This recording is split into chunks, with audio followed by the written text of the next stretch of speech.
My husband's childhood sweetheart loves freedom and has many hobbies. She does extreme sports, learns classical yoga, and packages herself as a socialite. But she's using my money.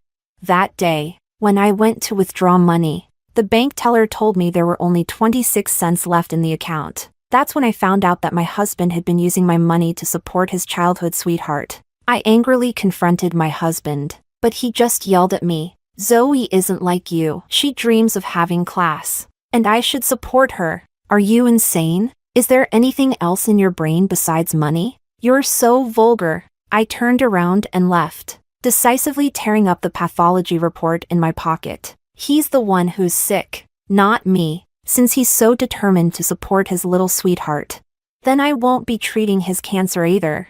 Chapter 1. This disease is very painful, extremely risky, and the treatment is also very expensive. The doctor looked serious as he delivered the diagnosis. If you don't have much savings, I suggest you carefully consider the treatment options. I broke down in tears. I have money. Please, treat him. I can't lose my husband. My heart raced, and my legs trembled as I walked out of the hospital clutching the medical report. Recently, my company had offered a health checkup package, and I dragged my husband to get a full body examination. When we went to pick up the results, the doctor called me aside and delivered this devastating news. Stumbling to the side of the road, I broke down again. Jonathan and I had been together for 10 years. From campus sweethearts to walking down the aisle. Our love's stronger than gold. Moreover, he's still young. How could I just watch him die? I didn't want to tell him the truth. For one, his career was on the rise. And secondly, I was afraid the stress might worsen his condition. Luckily, I had worked hard and saved up 8 million yuan. I originally planned to buy myself a small duplex. But money can be earned again, while a person, once lost, is gone forever. Jonathan's career was going well, and I didn't want to burden him with this. My plan was to quietly withdraw the money for the treatment, and once things improved, I'd confess everything to him. But when I went to the bank, the teller told me there were only 26 cents left in the account. Impossible. There should be 8 million yuan in that account. You must be mistaken. The teller tried to calm me down and checked the transaction history. Ma'am, the records show there have been large withdrawals from your account over the past 2 years. And just a few days ago, 60,000 yuan was withdrawn. Who took the money? The teller looked troubled. We can't access that information. But perhaps you should consider who knows the password. As soon as I asked, I already knew the answer. I had only told Jonathan the password, trusting him completely as my husband. I never imagined he would spend all the money. I calculated the little money I had left, barely 100,000 yuan. Far from enough for the treatment. The double blow left me feeling dazed. Only one thought filled my mind. What did Jonathan spend all that money on? I couldn't focus on work anymore, so I asked my boss for a day off and drove home. Lying on the bed, my eyes were dry and sore from crying. Yet my exhausted body couldn't fall asleep. Where did the money go? How would I pay for the treatment? These two questions swirled endlessly in my head until suddenly, the sound of the door opening interrupted my thoughts. It's lunchtime, and Jonathan usually takes his break at work. So why did he come home today? I could take this chance to ask him about the bank account. Just as I was about to open the door, I heard a woman's voice. Who is that? I stopped my hand. Zoe. Let me carry the luggage for you. Don't tire yourself. How was Barcelona? What's your next plan?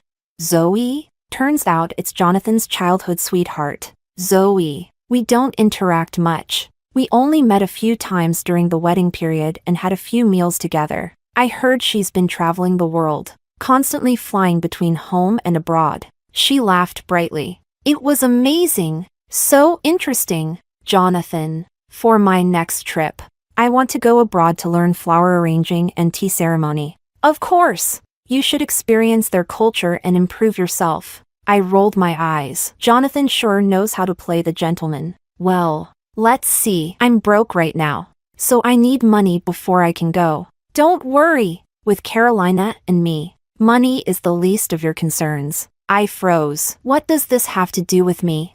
Chapter 2. Jonathan. You're so kind. When I get back, I'll perform a tea ceremony for you. But will Carolina mind? Jonathan casually responded. Her money is my money. What's she going to do about it? I'll just show her what these fists can do.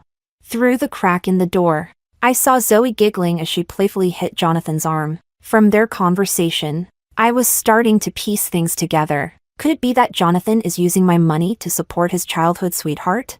Still unsure, I kept watching. Jonathan pulled Zoe to sit on the sofa, and they sat closely together. Zoe, looking excited, started talking about her travels. It was so much fun. I'm thinking of moving there. Girls need to see more of the world so they won't be easily tricked. Jonathan looked at Zoe affectionately, reaching out to pat her head. Zoe blushed and lowered her head shyly. Jonathan, Carolina will get mad if she sees this. Mad? Zoe, you're a modern, independent woman. We're doing nothing wrong. Zoe, to be honest, my ideal wife should be like you, someone who's seen the world. Open-minded, and graceful in everything she does. Carolina only thinks about making money all day, as if she's obsessed with it. Zoe playfully covered Jonathan's mouth. Don't say that. Carolina has her own goals. I just want to see more of the world and enrich my life. It won't feel like I've wasted it.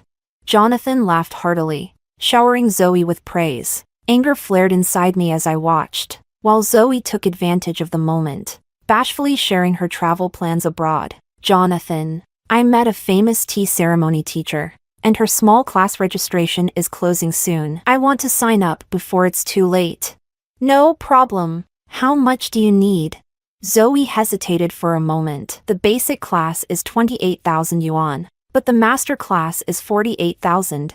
I remembered the nearly empty bank account and wondered where Jonathan planned to get the money. Suddenly, my phone vibrated. It was a WeChat message from Jonathan. Hey, honey, is it bonus time soon? I suddenly recalled that Jonathan had asked me for money several times before, always with various excuses, and I had always transferred it to him without asking questions. Could it be that every time he asked me for money, it was actually for Zoe?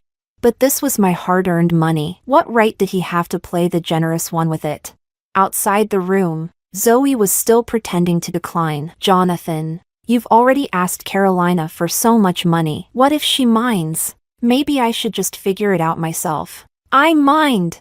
Furious, I threw the door open and stormed into the living room. The two, who had been cozying up together, jumped in surprise and quickly separated. Jonathan glanced at me nervously before rushing to my side, trying to appease me by massaging my shoulders. Honey, why didn't you tell me you were home? I laughed angrily. Why? Do I need to announce it when I come back to my own home? Why didn't you tell me when you brought her over? Embarrassed in front of his childhood sweetheart, Jonathan's expression dropped. He waved his hand dismissively and sat back on the sofa. Zoe isn't a stranger. We grew up together. So this is like her second home too. Hearing that, I pulled out my phone to send a message to a few male childhood friends. Well, I grew up with Oscar and the others. I guess I'll invite them over to hang out, and they can sleep in our room tonight. Jonathan panicked and snatched my phone, quickly saying, "That's not the same." Seeing my dark expression, he smiled apologetically, trying to make amends. Honey, Zoe just got back from abroad. I thought it would be easier to let her settle here for a while. She's leaving again soon, and it's too much trouble for her to go back to her hometown. Chapter 3. Zoe's eyes darted around, and then she covered her face, crying softly. Carolina, if you don't want me here, I'll leave. Please don't be upset with Jonathan because of me. She looked up with teary eyes, casting a glance at Jonathan. After all, I'm just an irrelevant outsider. Zoe slowly started packing her things. Seeing that I wasn't reacting, Jonathan became anxious. He grabbed Zoe's hand and pushed her back onto the sofa. He turned to me with a pleading smile, and I couldn't stand that pathetic look of his. Ignoring Zoe, I dragged him into the bedroom. I started interrogating him. The times you asked me for money, was it all for Zoe? He seemed a bit surprised but quickly admitted, yeah. Zoe was short on cash those times, so I helped her out. Furious, I twisted his ear. Are you an idiot? Don't you know we can't be so reckless with money? What if something happens? Jonathan shrugged indifferently. Everything's been fine so far. Besides, you've got savings. So what's the worry? Mentioning my savings only made me angrier, reminding me of the 1.8 million that had vanished. Jonathan, tell me the truth. What did you do with my money? He tried to deny it, mumbling something about me remembering wrong. It wasn't until I threatened to check the bank surveillance footage that he finally confessed. Jonathan admitted to transferring all 1.8 million yuan. At least I knew the money hadn't been stolen, which was a small relief. Give it back to me. I need it urgently. Jonathan went silent. Seeing his guilty expression, a cold chill ran through me. Could it be? Honey, I can't give it back right now. My world collapsed. The hope I'd been holding on to shattered completely. Jonathan came clean and told me that all the money had been spent on Zoe. Zoe has ambitions. She wants to improve herself, and I support her. She didn't have enough money, so I figured we weren't spending much anyway. So I lent it to her, suppressing my rage. I asked Jonathan what Zoe had spent the money on. Being cautious, I secretly turned on my phone's recording. Yoga, ballet, classical dance, posture training. I don't really get all that stuff, but Zoe said it was for improving her elegance. And then there was bungee jumping, extreme sports, diving. I don't remember everything, but there must have been more. I was shaking with rage. For someone like me, an ordinary working-class person, these kinds of luxuries were beyond my reach. How could Zoe shamelessly ask Jonathan for money? Unable to control my anger, I stormed into the living room and faced Zoe. She blinked her wide eyes at me, looking innocent. Miss Zoe, the money you've been using for your fun trips, food, and entertainment abroad is all mine. Now, please return it all. Jonathan rushed after me, grabbing my hand to stop me from speaking. Don't scare Zoe. It's not like she won't pay it back. Why are you in such a rush? Am I in a rush? That money was supposed to save his life. Seeing Zoe start to cry, I raised my voice. If you're short on money, figure it out yourself. Don't act clueless and try to take advantage of me. I think you should forget about traveling abroad for now. Pay me back first. Or would you rather I involve the police? At the mention of the police, Zoe hid behind Jonathan. Jonathan, still playing the peacemaker, reached out to grab me again. I dodged his touch, determined to force Zoe out to confront her. Can you stop acting crazy? Jonathan suddenly exploded, grabbing my collar and slapping me across the face. The force of the slap knocked me back 2 steps, and my head hit something, causing stars to appear in my vision. My face burned with pain, my ears were ringing, and the taste of blood filled my mouth. Chapter 4. Zoe came over, pretending to break up the fight, saying not to hit, but secretly pulling me toward Jonathan. After slapping me, Jonathan finally calmed down a bit. He shoved my still-dazed self into the bedroom and closed the door. I'm sorry, honey. I'll explain everything later. Already exhausted from the past few days and now slapped, I felt completely drained, even though I wanted to argue. I didn't have the strength. I drifted off into a deep sleep. When I woke up, Jonathan was sitting by the bed, holding my hand, his eyes full of guilt. He gently wiped my face and suddenly knelt in front of me with a thud. It's all my fault. I was too anxious and lost control. Jonathan slapped himself a few times, and seeing his face turn red so quickly, I couldn't help but feel a pang of sadness, thinking about the diagnosis. It's fine. I'm okay. Where's Zoe? You need to find a way to get the money back. I'm in a hurry. Helping him up, I felt exhausted. He seriously promised me that Zoe had signed an IOU, and he would make sure she got the money together as soon as possible. Then Jonathan looked at me curiously and asked, Honey, why did you suddenly decide to use that money? I didn't want to tell him the devastating news about the illness, so I hesitated before saying, I'm sick. The doctor said the treatment will cost a lot. He reacted strongly, jumping to his feet. What illness needs that much money? Is it serious? How long will the treatment take? Seeing how worried he was, I felt a little relieved. At least he knew what mattered most. As for Zoe, I didn't want to deal with her anymore. I just hoped she would return the money quickly, and then we could go our separate ways. I briefly told Jonathan about the severity of his condition, and he gasped in shock. He grabbed my hand and once again promised to get the savings back quickly so I could get treated. I smiled and told him not to worry, that the chances of recovery were still high, using the excuse of going out to buy groceries. I packed up and left the house. I took a taxi straight to my parents' house in the south of the city. As soon as I saw them, I got straight to the point. Jonathan hit me. They were immediately alarmed, pulling me aside to check if I had any more serious injuries. I'm not stupid. 1 minute, Jonathan was hitting me like a madman, and the next, he was acting like nothing had happened, caring for me as if it were all normal. Something felt wrong, but seeing how he acted afterward, I couldn't help but feel a bit soft-hearted. After all, we've been in love for so long, and we're supposed to spend the rest of our lives together. As long as he has no ulterior motives, I naturally hope we can live a good life. After calming my parents, I confessed to them about Jonathan's illness, pancreatic cancer.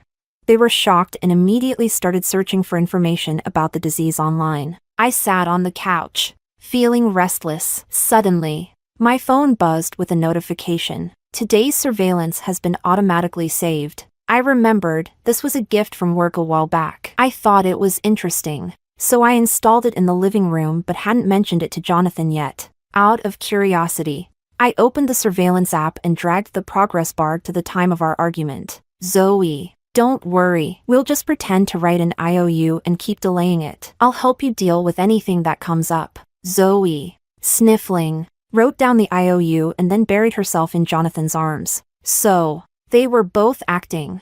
I saved that part of the video along with the footage of Jonathan hitting me and exited the app. The main screen showed the current live surveillance. Zoe had returned to my house. Jonathan, his face filled with excitement, picked Zoe up and spun her around. Zoe, Carolina has cancer. Just keep delaying that one. 8 million. There's no money left to treat her. Once she's dead, everything she owns will be ours. It felt like I had fallen into an icy pit, and my entire body went cold. Chapter 5. My phone fell to the floor, and my parents immediately asked what was wrong. With trembling hands, I showed them the surveillance footage. Dad, enraged, smashed his cup. How dare they? My daughter isn't someone to be schemed against.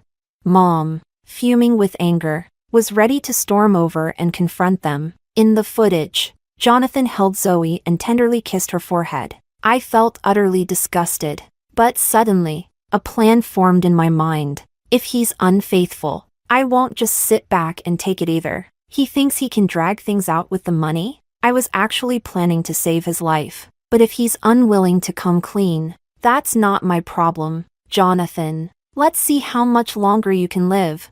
Feigning ignorance, I went home with the groceries. Maybe because I was dying, Jonathan no longer felt the need to hide anything. He outright let Zoe move into the house. She lounged on the sofa in a skimpy slip dress, acting more like the lady of the house than I ever did. Honey, Zoe has gained a lot of experience from her travels over the years and built a popular social media account. I figured she could stay here, do some live streams, and quickly turn that into money. Besides, with your health, she can help take care of you. A drama like this, how could I not watch? Zoe thought I was about to lose my temper and had already prepared 2 bags of tears. But instead, I smiled generously and welcomed her to stay with us. Her performance fell flat, and she awkwardly thanked me with a twisted expression. At dinner, I pretended to feel unwell and had Jonathan cook. He was a good cook, but ever since we got married, he always used work as an excuse to avoid the kitchen. Over time, the kitchen had become my sole domain. Zoe, trying to act sweet and helpful, followed him into the kitchen, but soon came out coughing, her face flushed from the smoke. During the meal, I hesitantly spoke up. Honey, I want a divorce. The two of them exchanged a glance, and I saw the joy in both of their eyes. I explained that I was sick and didn't want to be a burden to him while I could still move around. I thought it was best to get divorced now, so I wouldn't weigh him down. Jonathan scolded me for thinking such nonsense, telling me to eat and rest. So, I obediently dropped the subject. After dinner, I said I still felt dizzy and went to bed early. Half an hour later, Jonathan came into the bedroom and softly called my name. Once he was sure I was really asleep, I could hear their excited conversation in the living room. Jonathan. I can't believe she actually brought up divorce on her own. Who would have thought? Well, it's better this way. Once we're divorced, Jonathan will be mine forever. Just my good brother. Jonathan paced back and forth in the room. No, if we get divorced now, we'll have to split the assets with Carolina. That's not worth it. It's better to keep things as they are. Once she's dead, her family's assets will still be mine. I stopped loving her a long time ago. Being in a loveless marriage is torture. They really had the audacity to scheme against my parents now. My parents are still in good health, far more likely to outlive him, who only has a few months left. Through the crack in the door, I saw Jonathan gazing lovingly at Zoe, then opening his arms to her. Zoe smiled shyly. Jonathan, you're so bad, trying to get close to me while your wife is still asleep in the next room. Despite her words, she snuggled into Jonathan's embrace. Zoe, ever since we were young, you've always been like a little sister to me. I don't ask for much. My feelings for you are pure. As long as you're happy and still call me brother, I'll be content. If you ever need anything, I'd give you my heart. I opened the bedroom door and picked up a slipper, throwing it at the two of them. Go on, take your heart out and let me see it. Chapter 6. The house was in chaos. Zoe screamed and hid behind Jonathan, who was drenched in embarrassment, unsure of what to do. After a long pause, he finally blurted out, "Let me explain." They weren't sure how much I had overheard and were afraid to say too much. I put on my best betrayed wife act. Looking as if my heart had been broken, I accept that you have someone else in your heart. I'll step aside. Let's get divorced. Seeing that I didn't mention their plan, Jonathan finally relaxed. He started pouring out sweet words, trying to comfort me, but I interrupted his nonsense by slapping him hard twice, tears streaming down my face. Divorce. And pay me back. We're going to file tomorrow. Embarrassed in front of his childhood sweetheart, his face turned ugly. Realizing I wouldn't listen to reason, he threw out, "If that's how you want it, I can't help it," and stormed out with Zoe. I quickly packed Jonathan's belongings, leaving them piled up by the door, ready to be thrown out as soon as he returned. With those two eyesores gone, I happily lay down on the bed, scrolling through my phone. To my surprise, I stumbled across Zoe's live stream. Jonathan wasn't lying. Over the years, she used my money to polish her image, turning herself into a socialite and indeed building a successful account with a large following. Zoe's nighttime tea party with the princesses. Even the title had a classy, socialite vibe. I clicked in and saw Zoe with minimal makeup, pretending to relax as she lounged on a hotel bed. From the decor, I recognized the hotel. It was a well-rated 5-star hotel, and Jonathan had a membership there.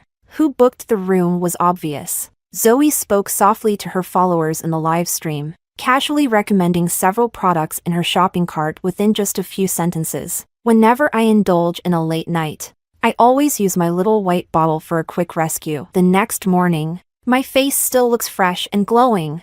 For all you princesses who stay up late often, you should definitely try it. We deserve to pamper ourselves. Many of her followers rushed to place orders, clearing out the stock in no time. I checked the product details and did some research online. Well, it was an unapproved, uncertified product. How dare she promote this? I started frantically calling Jonathan through video chat. The phone kept ringing in the background of her live stream. Jonathan hung up on me again and again. I messaged him, "Don't forget about the divorce tomorrow." At that moment, Zoe restocked the little white bottle, and it sold out again. We've hit 5,000 orders tonight. Thank you, my lovely princesses, for your support. Jonathan finally messaged me back, "I'm not playing games with you. If you really want a divorce, I'll let you go." Ha, so noble. Isn't it just because Zoe can sell products and make money now, and she's worth more than me? You're just switching to someone more profitable.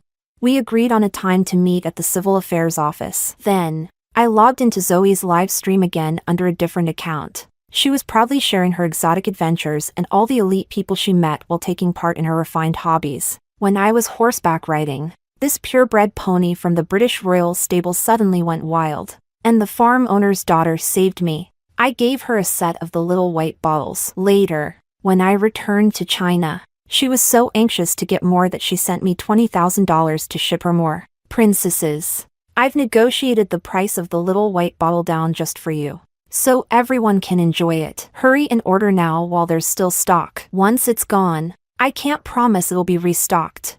I left a comment. Does it have safety approval? Zoe frowned slightly. These high-end health products are custom-made. If you don't trust it, please feel free to exit. Zoe only caters to quality customers. The next second, I was blocked by the host and kicked out of the live stream. Chapter 7. Luckily, I had already switched accounts and bought a bottle. Zoe wants to profit off women and make dirty money? Not on my watch. We scheduled the divorce for the afternoon. By the time I arrived at the Civil Affairs office, Jonathan and Zoe were already waiting for me. I wore a simple white dress, while Zoe was dressed in bright red, a clear act of provocation. I wore white as if I were mourning Jonathan's upcoming demise. As for Zoe, I couldn't be bothered to guess her motives. The staff informed us that there would be a 1-month cooling-off period for the divorce. A month passed quickly. That morning, I went to the hospital before heading to the Civil Affairs office. Holding the divorce certificate, the three of us stood outside the Civil Affairs office. Jonathan put on a sorrowful face. Carolina, we're no longer husband and wife. I'm afraid I can't help you with your illness. Please, stay strong. I scoffed. So, when are you two going to pay back the $1.8 million you owe me? He averted his eyes. That's marital property. We need to wait for the lawyer to divide it. Why are you in such a hurry? What a joke. All these years, we've always kept our finances separate. I never touched a cent of Jonathan's money. Now he's claiming that the savings I worked so hard to build are shared property? I couldn't be bothered to argue and planned to contact a trusted lawyer friend to handle the case for me. I pulled out a beautifully wrapped medical report from my bag and handed it to Jonathan. A little divorce memento. Jonathan didn't take it, but Zoe, with her head held high, snatched it with one hand. She glanced at it with disdain and then tossed it into the trash can. Sorry, Carolina, but with your illness, we can't accept your gifts. We don't want any bad luck. Also, since you're now divorced, Jonathan is mine alone. If there's nothing else, please don't bother him. Whoever wants that trash can have it.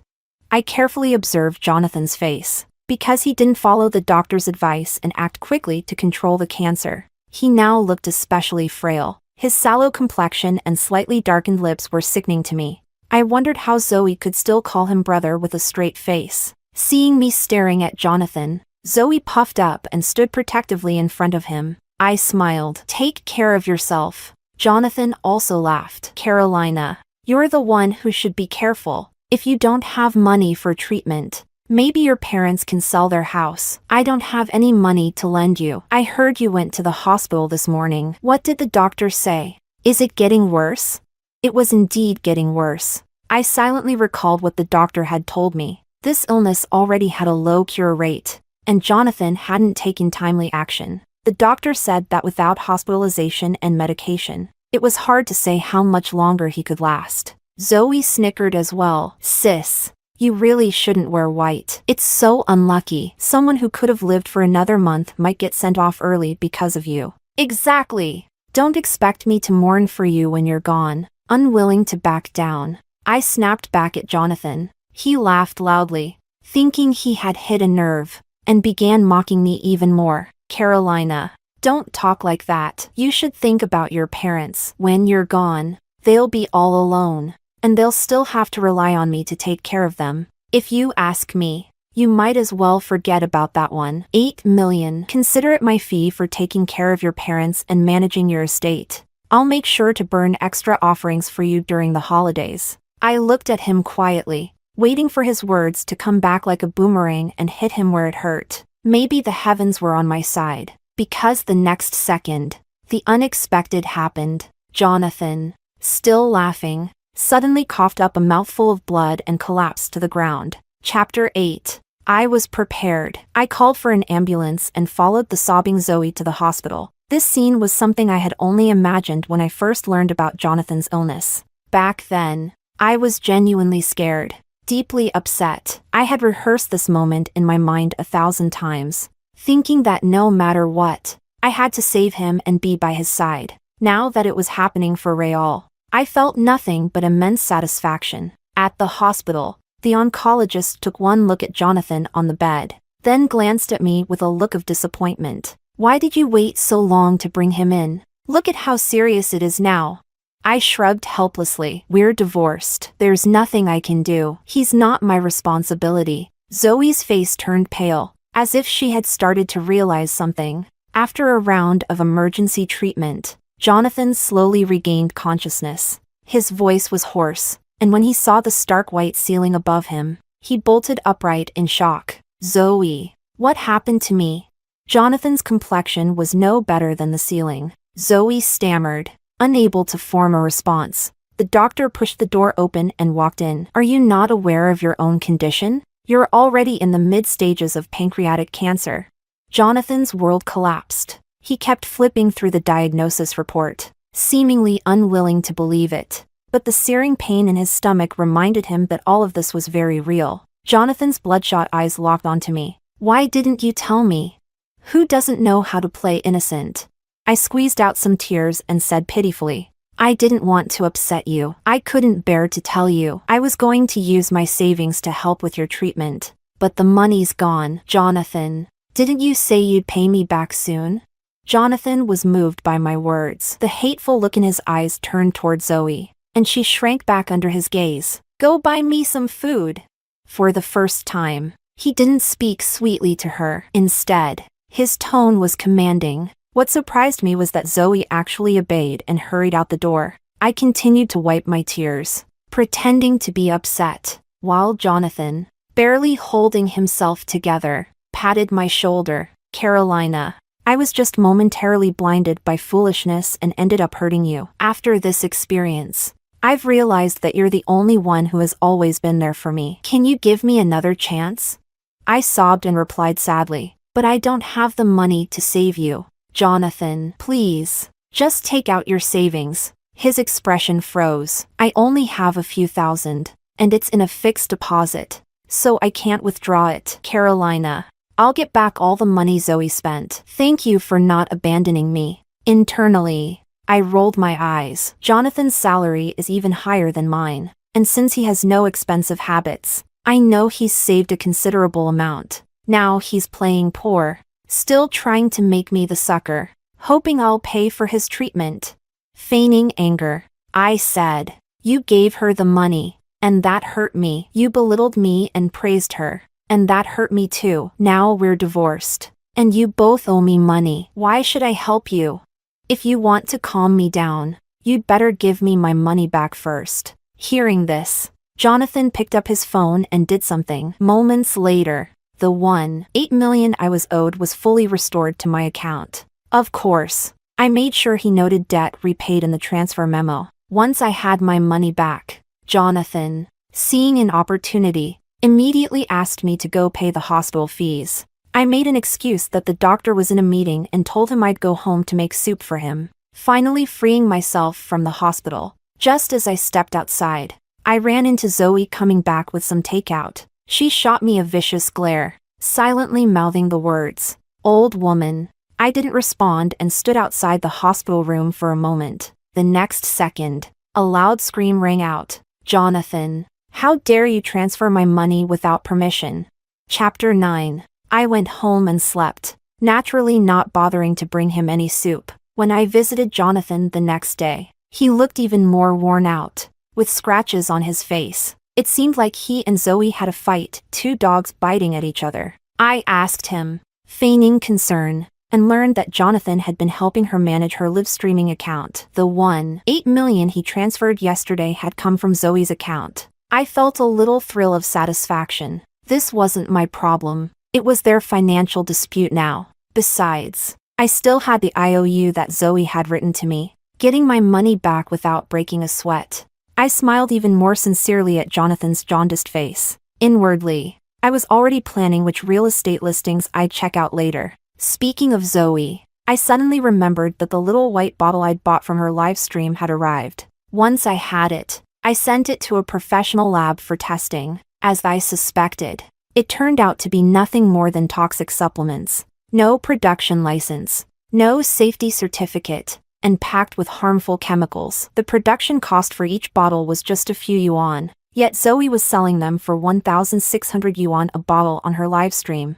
After confirming that Jonathan was aware of this, I handed all the evidence over to the authorities. Meanwhile, online criticism of Zoe had grown, with more and more users speaking out against her. Some had developed rashes, and others even fell into comas after consuming her products. The authorities quickly took notice, and Zoe's live streaming account was promptly shut down. When law enforcement went to arrest her, she was still streaming from a hotel, using Jonathan's membership card, shamelessly promoting the little white bottle. The moment of her arrest was captured on camera and broadcasted live. At the police station, Zoe wasted no time throwing Jonathan under the bus. It turned out that from the very beginning, it was Jonathan who had spotted the business opportunity and contacted the manufacturer of the little white bottles, convincing Zoe to promote them. The more they lied, the more Jonathan and Zoe began to feel justified. Zoe, intoxicated by the flattery of her online followers,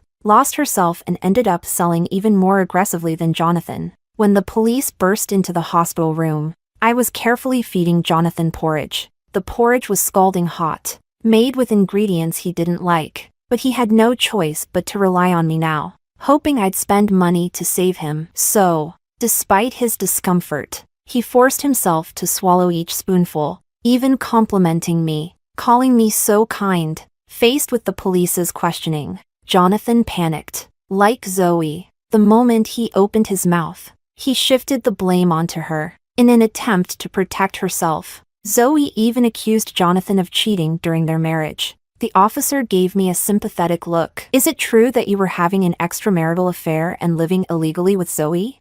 Jonathan, furious, unlocked his phone and pulled up dozens of videos. It was Zoe who seduced me. I loved my wife. And Zoe, that tramp, ruined my marriage. Officer, look, here are videos of Zoe getting into bed with me. She's disgusting, using herself to lure people in.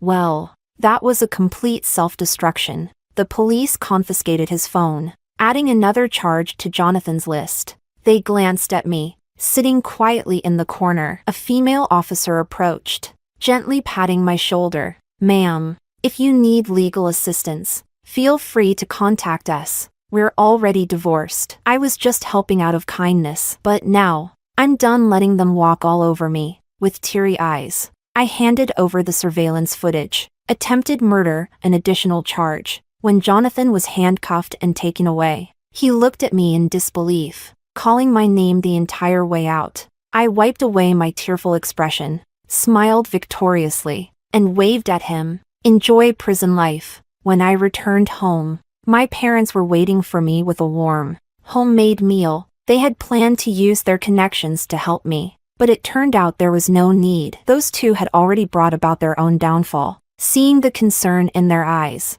I felt a lump in my throat. Don't cry, sweetheart. We bought you a villa to celebrate your new life. After dinner, let's go check it out. I broke into a smile through my tears. Human nature is unpredictable, but a parent's love is something you can always trust. I hugged my parents tightly, laughing with them. A few months later, I had already moved into the villa. Mom came back from grocery shopping, excitedly sharing some gossip with me. Jonathan and Zoe's case had been decided. Zoe was sentenced to more than a decade in prison, while Jonathan, due to his health condition, didn't have to serve his sentence right away. He valued his life more than anything, desperately trying to raise money for treatment. But all his assets were seized, and he had lost his job. They say his condition has worsened. It's only a matter of days now. I clapped my hands and laughed. A scumbag and a wretched woman, truly a match made in heaven. They're no longer my concern. Living a peaceful life with my parents is the happiest and most stable life I could ask for. The end.